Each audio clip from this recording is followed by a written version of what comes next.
Getting started, this session is making your own little hand-stitched mini notebook. So what you should have is the cover piece. There's 3 different designs, so I don't know which design everybody has. One of them is this one. You should have the internal paper that should be cut down to the same size as your cover, a thumbtack, a needle, some linen thread, and then these 2 binder clips. So make sure you've got all of those items with you. And this is a pretty quick, pretty simple project. The very first thing we're going to do is we're going to take our cover and we're basically going to fold it to make just a nice sharp crease where the spine is going to be. So that's pretty straightforward. I always forget, I guess this is hot dog fold. I know there's like hot dog and hamburger and other weirdly food-related folding names, but this is hamburger. Hamburger. Okay, awesome. I apologize. I got the cookout meat wrong. So you're going to fold it and make really the sharpest, kind of tightest crease you can right along that spine. If we'd had all the extra money, we could have also given you guys bone folders, which is sort of what it sounds like. It's a special folding tool. Used to be made of bone. They're not typically anymore.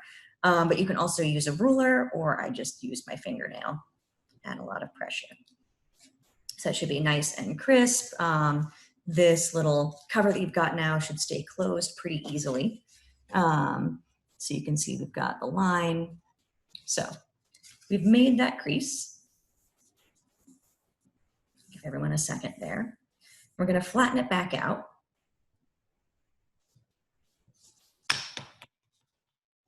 And our next step is to put these internal pages on top. So we're starting to sort of assemble this stack, this little folio. And then we're going to use the binder clips to basically hold this all together. If you have spares, if it's not feeling secure, you can always add on more. I usually just put them on either of the short sides to hold it together that way. Also, feel free to stop me if I'm moving too fast. We have plenty of time.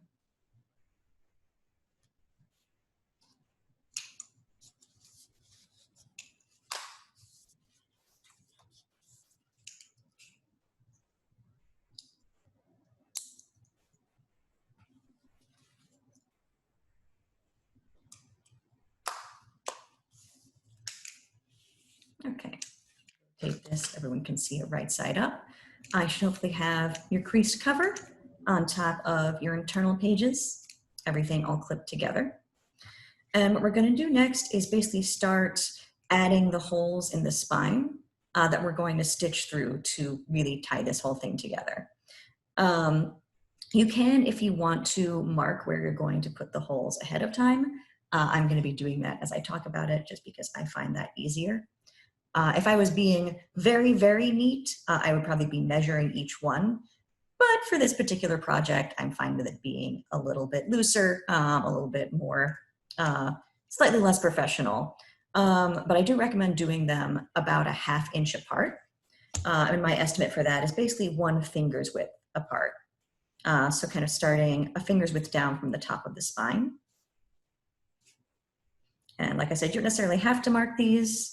If you want to wait me out, then we can just go straight in and start stabbing without planning our stabs in advance.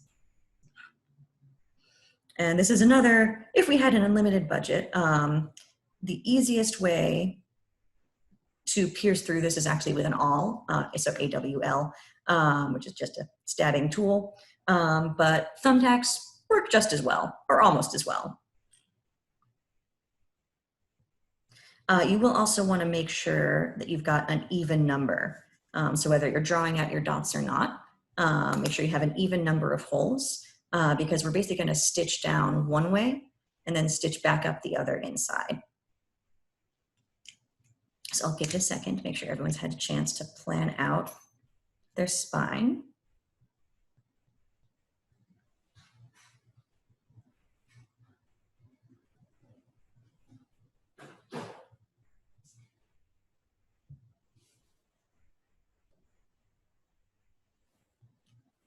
Okay.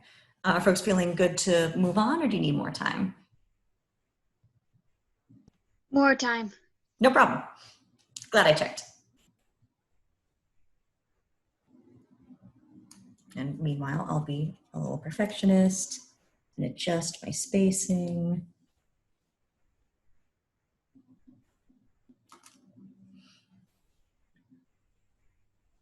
You can also always, if you want to, do the stitches sort of more closely together, then you'll have just more little dots of thread. We did measure out the thread pretty carefully to fit what you'd need. So I've been doing kind of the larger ones, but it's all a matter of aesthetics.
Okay, good now. Suzanne, you also feeling ready to continue?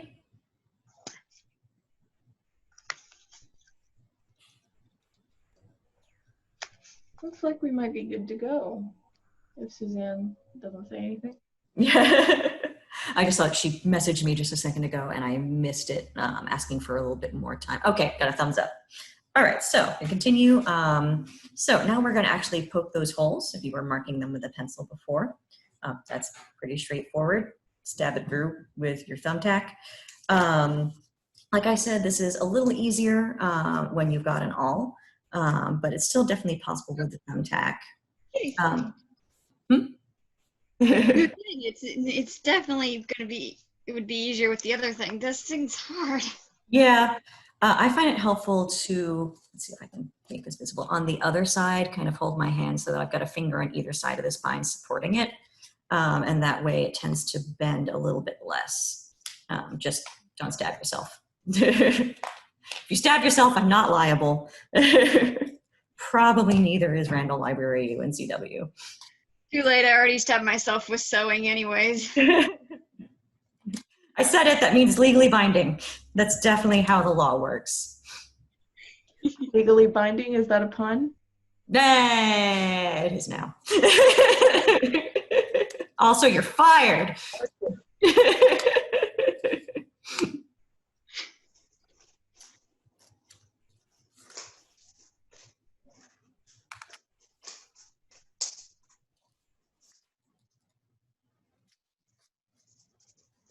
Yes, if you happen to have it all lying around, that does make this a lot easier. But I feel like there may have been an issue in just shipping everyone large pointy tools. Okay. I've got my holes made, but I will wait a second because I think probably folks need a bit more time. Demonstrate this so everyone can see it.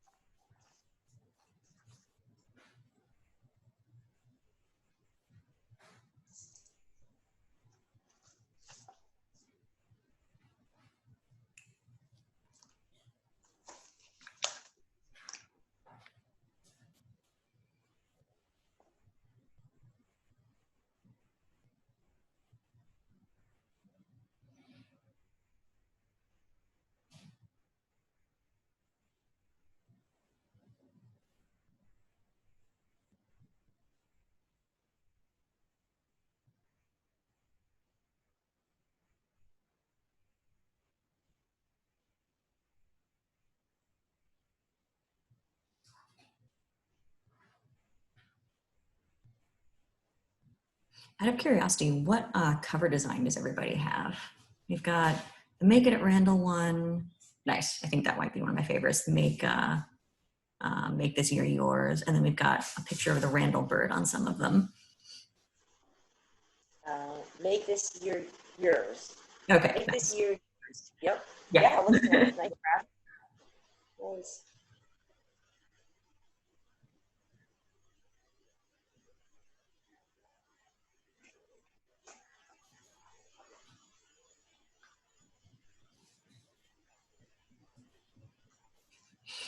One of the things I'm going to have to figure out what to do with is from practicing these, I have just a bunch of notebooks, and also from practicing the origami bookmarks, I have like on the desk in my line of sight a pile of origami bookmarks. I don't know what to do with. Send them out as gifts. Yeah, honestly, I probably am. My sister's birthday is coming up, and she's probably going to get a card with just a full, like a bunch of origami bookmarks stuffed in there. I mean, for you, maybe.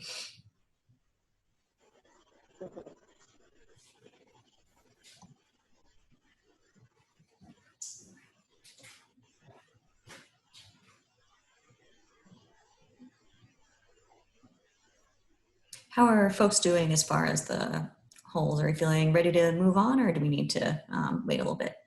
Okay, I've got one thumbs up. I hear no protests. Okay, so yeah, next up, probably seems pretty intuitive. We are going to just thread the needle. I just like to leave a little tiny bit hanging on just for me to hold on to it so it doesn't slip out. Right there, and then on the other end, just gonna tie a knot.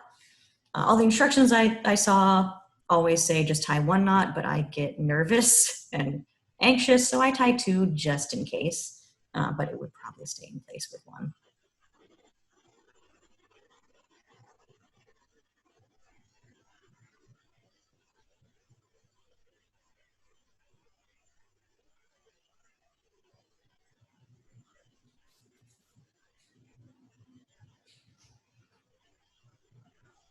Do we start with a knot on the outside or on the inside? Yeah, Is it good question, actually. So we've got the knot there. And for our very first stitch, we're going to start at the top going through from the inside. Because that way, and this is going to be the same when we go on the way back, all the knots and sort of stray thread are going to be on the inside of the book, whereas the outside is going to look nice and neat. I guess it depends on your priorities. If you want the inside to look neater, that is fine. You'll probably want to do it the other way around. But normally, go in from the inside like this. Since we had to kind of do a variety pack of needles, you're all going to have different sizes. Mine is the largest, unfortunately, so you're going to see me do some struggling.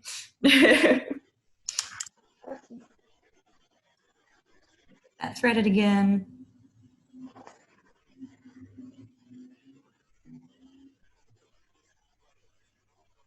And these are tapestry needles, by the way. It's a specific kind. I spent a lot of time in Joann's earlier this year for this project.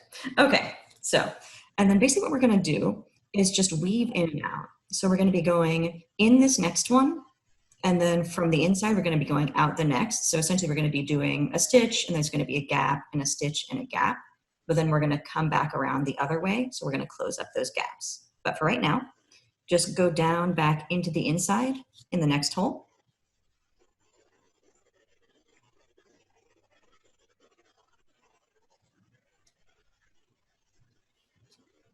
So you can see you should have your very first stitch there. And then keep going. So I'm going to go back out through the next one.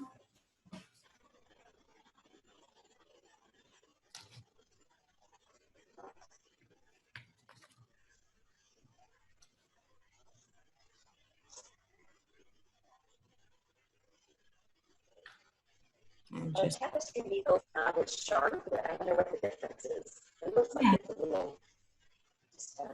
Yeah, they are.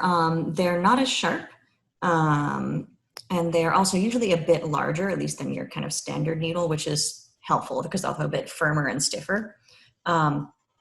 never sewn a tapestry, so I don't know what they're originally for. When I have used them, it's either been for this or it's been for weaving in ends when knitting, because that way you can kind of pass the tip through the, there we go, pass the tip through the knitting, through the actual knots and stitches without snagging on anything, because it's not so sharp. It's gonna. It's also very good for when you're crocheting too. Okay, I keep meaning to learn to crochet, especially because like every especially interesting pattern I see on Ravelry or anything, I look at and like, oh, is it? Oh, it's crochet. One day. Okay, thank you. Sorry, you're breaking up a little on my end, Suzanne. So I'm not sure what you just said. I said, okay. Okay. Continuing just the whole way down with this in and out.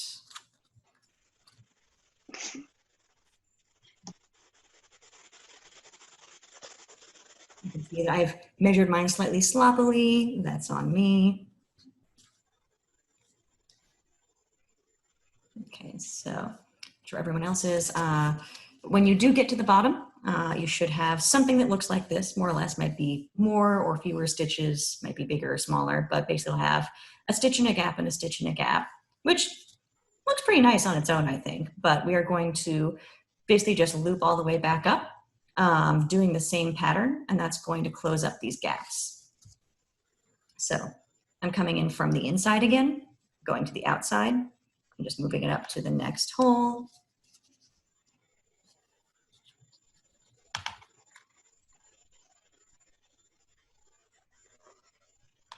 So you can see when I put it in through the one right up above, just a little easier going the second way around. Now I've got more of a continuous line instead of those big gaps. So we're going to keep doing that.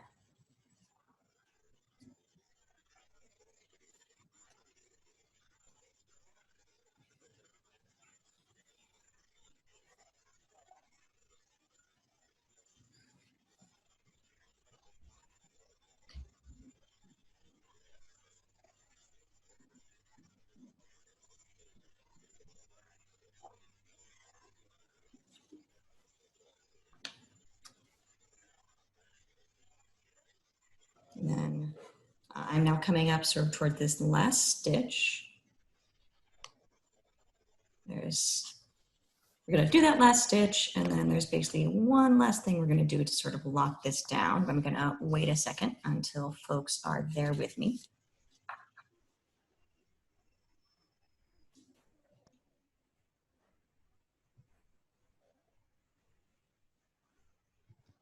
Okay, I'm seeing a thumbs up. Suzanne, how you doing?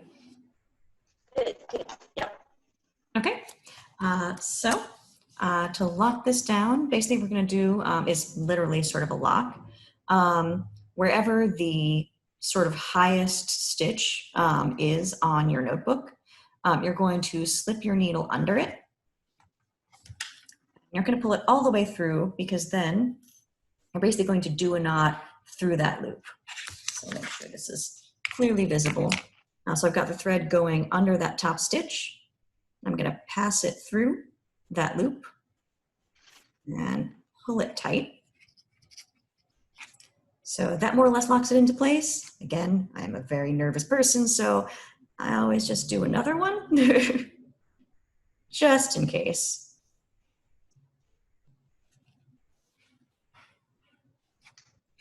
How did you get it back around to the front, the inside? What do you mean by the front? The inside here.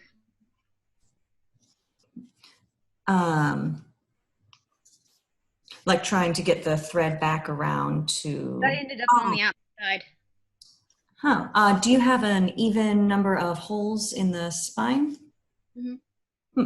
It's possible. Oh, so you want to make sure when you've got the even number not to do that final one up at the top when you're going back up that way. Yeah, because you want to make sure that you stop at the point where yours will be on the inside. Thank you. Sorry, I have not like taught this before, so that's a good thing to mention. That's how I ended up on that side.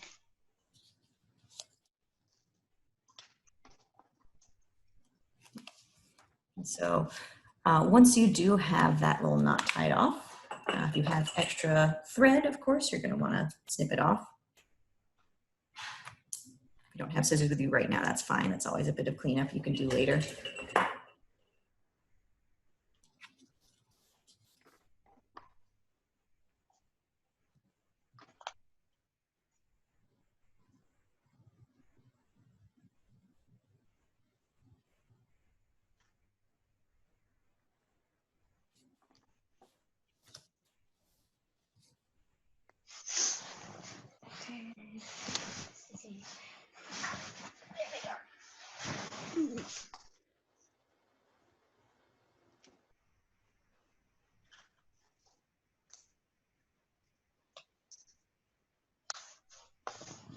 All right, I'm taking my clips off.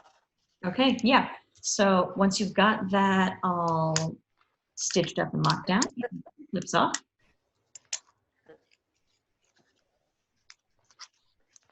And then basically we're going to close it and do a really sharp crease again, like we did when it was just the cover. So you want to carefully fold it.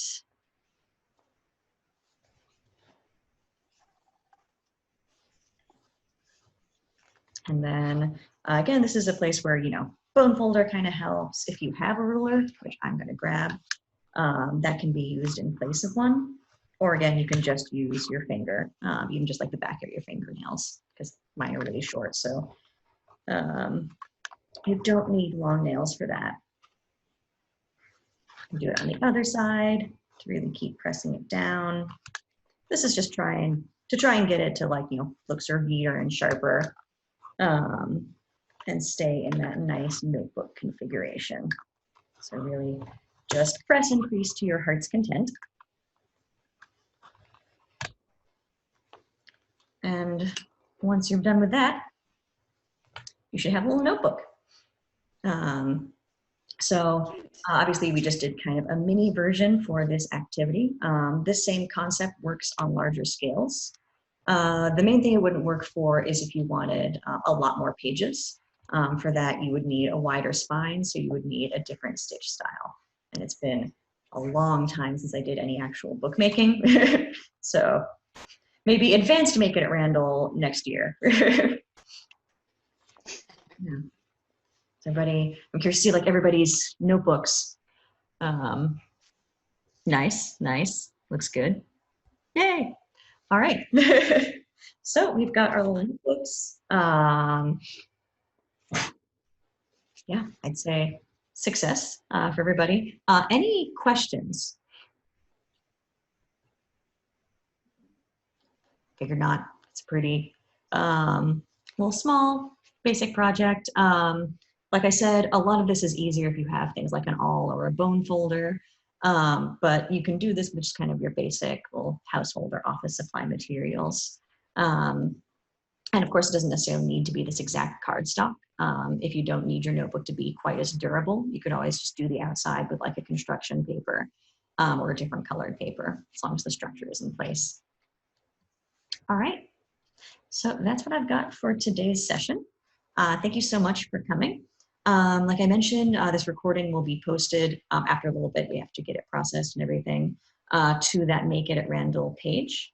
So if you ever want to go back and view this again, refresh yourself. If you don't remember how to do this and you want to make some more, you can always take a look back at that.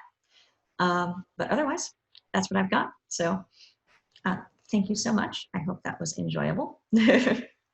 And yeah, thank you. If you're coming to any of the other sessions today, I will see you there. Will we be able to download the video from the page and save it to our computer or anywhere we want to? I think we're most likely going to be posting it to YouTube so that we can track views. So probably not a download, but you'll be able to view it online. Good question.